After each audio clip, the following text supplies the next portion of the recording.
요즘 미성년자들, 중고등학생들이 킥보드, 전동 킥보드 많이 타고 다니죠. 그러면서 사고 소식도 종종 들립니다.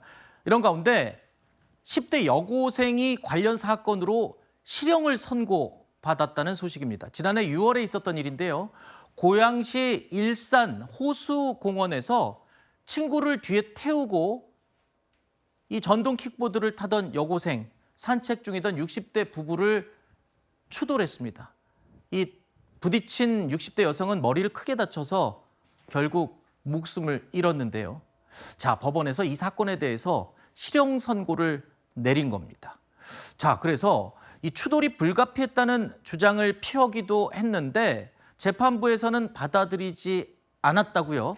맞습니다. 그러니까 이 여고생 입장에서는 내가 물론 무면허 상황이고 이렇게 두 명이 탑승을 해서 간 건 사실이지만 그럼에도 불구하고 내가 예상할 수 없는 상황으로 이렇게 사고가 발생했다라고 한다면 예측 불가능성이 있기 때문에 본인의 책임을 좀 경감받을 수 있거든요. 그래서 이제 예측 불가했다라는 부분을 주장한 것으로 보이는데 법원에서는 이것을 받아들이지 않았습니다. 재판부가 판단하기로는 전방 시야를 확보하고 돌발 상황에 대비해서 제한 속도보다 훨씬 낮은 속도로 주행할 의무가 있다. 그런데 속도를 지키지도 않았고 그리고 운전자의 행동이 이 자전거 운전자 때문에 내가 부딪혔다라고 여고생이 주장했는데 네. 자전거 운전자의 행동이 통상 예견하기 어려운 그러한 상황은 아니었다라고 법원은 판단한 것입니다. 네. 오롯이 이 여고생에게 책임이 있다라고 판단을 한 것으로 보이고 네. 실제 제한 속도를 초과한 21km로 달리고 있던 상황이었기 때문에 이러한 주장은 설득력이 있게 받아들여지지 못했고요.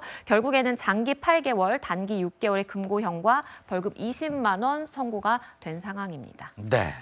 참고로 말씀드리면 금고라는 것은 징역형과는 좀 달라서 강제 노역이 없습니다. 하지만 교도소에 수감되는 것은 똑같다고 하네요. 자, 이 여고생이 미성년자입니다. 그리고 이런 사건도 초범입니다.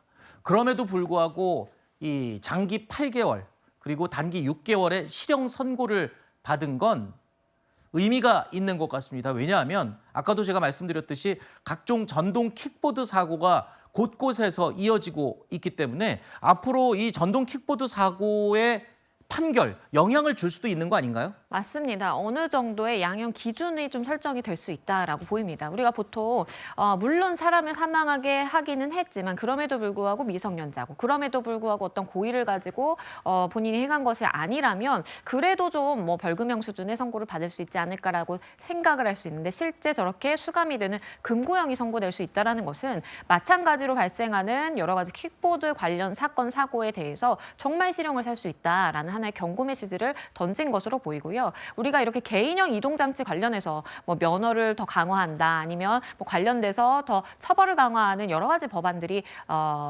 나오기는 했는데 다 계류 중인 상황이거든요. 네. 그렇기 때문에 이 부분에 대한 법안 처리도 빨리 서둘러야 되겠다라는 생각도 듭니다. 알겠습니다.